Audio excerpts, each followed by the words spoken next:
human. You know, it's really a problem today. People are so detached from nature. Well, and so we are inviting people, along with us, to upgrade the story we tell about what it means to be human.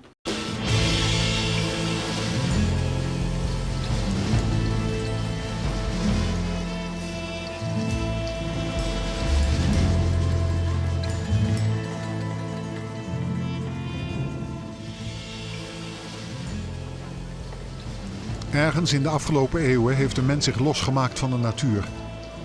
Maar volgens schrijver Gary Ferguson en psycholoog Mary Clare is dat onderscheid niet houdbaar.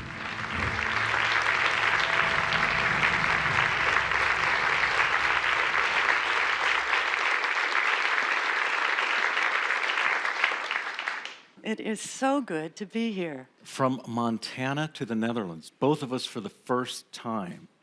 Mary and I met 6.5 years ago against all odds. A professor in Oregon and a writer in Montana, 900 miles apart. And you know, we met because you play such a great blues harmonica. What are the chances? Slim. But there I was playing in a little band, not exactly ready for Holland's Got Talent. Lucky for me, one of the guitarists was your friend from college. Yep. After 20 plus years of invitations, I finally made the drive to meet Joe's family. Through rain and snow, over 4 mountain passes. It was a full moon. I was so excited to get to know this woman, a professor, social scientist, author of over 100 scholarly articles, a road warrior who'd driven around the U.S. twice to learn what everyday Americans care about most. And to meet Gary, a conservation science writer with books documenting his 30,000 plus miles walking in the wild. And just a few days ago, his 26th book came out. So, by chance, we met. And then we walked and we talked a lot. And over time, we came to see the intrinsic weave of my work in the natural sciences and Mary's in the social sciences. I remember you'd talk about watching wolves, the way they balanced work and play, how females and males share leadership.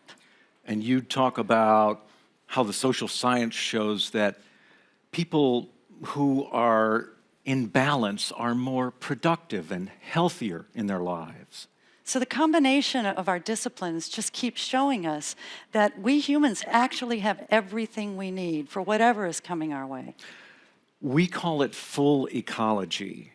It's an invitation back to our human nature, to humans as nature. We forget that we are the natural world. Alongside biology, what makes full ecology full is deep consideration of social ecologies, the ones between us and within us. When those are messed up, embattled, greedy, afraid, our actions are more likely to be destructive. But those ecologies don't have to be that way. It's up to us. It's up to you. Exactly. Think globally, act locally. Super locally. And that's why we're here today, to invite you to upgrade the story you tell about being human. Truth is, the story that we've inherited is a lie, or at least it's incomplete. For over 2,000 years, we humans have been acting as if we're separate from the natural world, separate and superior. By now, the separation story is in our DNA. Here we are, just down the street from where Descartes, that brilliant practitioner of scientific objectivity, helped entrench the separation thinking that would sink so deeply into Western culture. Subject-object science is surely valuable, but it requires separation, and it supports power over. As a bedrock to culture, it's really unrealistic, because nowhere on earth has there ever been such a thing as a rugged individual. Connection is and has always been the only way life really works. In Africa, olive baboons drank from water holes dug by elephants. Then the baboons climb high up into the trees to warn them of approaching lions. The raven leads the wolf pack to the elk carcass she could never open on her own. And when you walk among trees, the carbon dioxide you exhale is exactly what they need, just as you need the oxygen they give off. We now know those trees are also giving off chemicals called phytoncides, which with every breath fortify your immunity, even strengthen your heart. So why the separation thinking? If we really are so interdependent, how did we end up in such a terrifying mess? Well, it's something of a paradox. The natural development of human thinking makes the experience of separation necessary. It's a passage of childhood that kickstarts the possibility of you continuing to develop into wisdom, into the fullest expression of who you are. Some of you are parents. You may have noticed that time early in infancy when a baby has no sense of being an individual, no sense of me and you, of this and that. Here's the way the idea of separation takes hold in the first place. Imagine a baby in a high chair, munching on blueberries. You pick up one of her brightly colored toys, say a rattle. You shake it in front of her and she giggles. Then when you hide it under the tray, she shows no interest. She acts as if it never existed. Out of sight, out of mind, because she has yet to develop the ability to think of herself as separate. In her world, she's the one who cries and the one who comforts her. It never even occurs to her that she's not everything. But one day, you take that same rattle, and when you hide it, she has a different reaction. She frowns. She makes complaining sounds. She stretches to look over the edge of the tray. She has the brand new thought, that rattle still exists, and I want to see it again. There it is, the first sprout of a separate self. Self as distinct from all else. What Mary's describing happened to you. And while you grew beyond it, knowing yourself as separate still hangs on. And when you think about it, being separate is a really vulnerable place to live, in this belief that I'm all alone, one object in this wild and woolly universe of objects. In truth, we've anchored everything from communities to corporations in subject-object thinking. It's a way of seeing that's become trance-like, rote, unquestioned, and increasingly we're up against its limits. Wait a minute, you might think. If humans are nature, doesn't logic just indicate that human messes are natural? Yes, it does. Separation thinking and its chaotic displays are indeed natural. And the global explosions of racism, violence, poverty, and oppressions of all kinds are what chaos looks like. But know this essential truth. All of nature, all of it, seeks sustainability. And sustainability resides in interconnection. Any species that goes rogue will end up leaving the dance. If thistle-lipped tweeter monkeys, an animal I just made up, suddenly decide to start eating death-cap mushrooms, that may be entirely natural, but it will also be natural for them to not be long for the planet.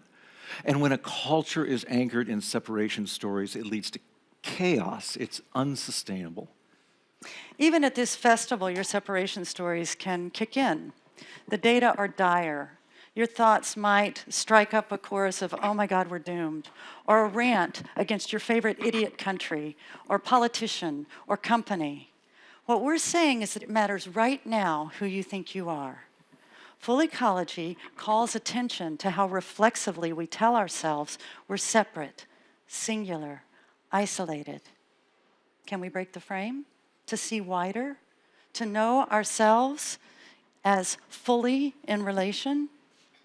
Neuropsychologists remind us Be careful how you see the world. It's like that. Here's a story that may help. It's Yellowstone National Park, 1995. For 70 years, there have been no wolves on the land. Humans killed them. Over that time, elk have been hanging out on the banks of small mountain streams, eating sedge and mountain bluebells and geraniums and willow shoots. In fact, in some places, they've eaten so much that all that vegetation has disappeared. And the creatures that feed on those plants have vanished. That same year, 1995, the wolves come back. The elk grow wary, move off those stream banks to places with better views, more running room. And with the elk off the bank, the wildflowers and willow come back again. The willow help the beaver find happy homes in those streams again. And the ponds the beaver build make perfect habitat for song sparrows and yellowthroats to come back too. Wolves, elk, beaver, song sparrows, all thrive in balance and connection. They're not fussed with separation thinking, but by nature, we are. We have the capacity for self-reflection, for thinking about life as we live it. Use that ability to check whether you too thrive from connection. Think about this. If today were your last day and you knew it, what would matter most? Really, right now. This is the question that climate change places right at your feet. It's not going away, but it can radically shift the priorities you have for your life, what you need, what you prize, the way you are with other people. There's no getting away from our connection with all things animate and inanimate. It's time we pay attention to the reality of life, your life as interwoven with everything. Plants, animals, insects, soil, water, air, your truest nature. Here are some things you can count on. You are nature. Yet with your society and culture, you've forgotten this, and the results have been harmful. You may experience shame or fury or anxiety, but you need not vanish into those. Pay attention to what's working. You're never alone. You belong here. And while that fact won't change the challenges, won't stop those challenges that are coming our way, they will make for far better responses. You will need courage, and you will need empathy. These arise naturally from connection, from the fact that you care. It's time to move beyond separation, beyond isolation. You can do this. Together, all of us can. So try this.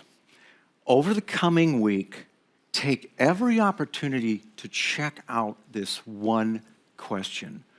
Do you really end here at the edge of your skin? Nature among nature. This is your chance to be finally, fully home. Thank you. Thank you.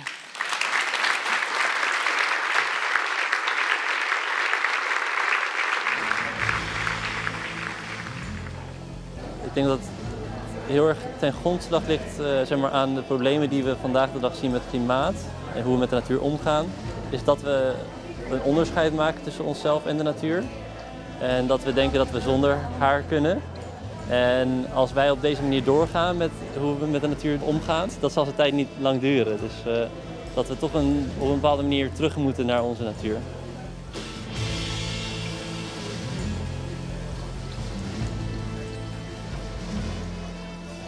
Meer Brainwash, meer verrassende ideeën? Ga naar brainwash.nl. Human.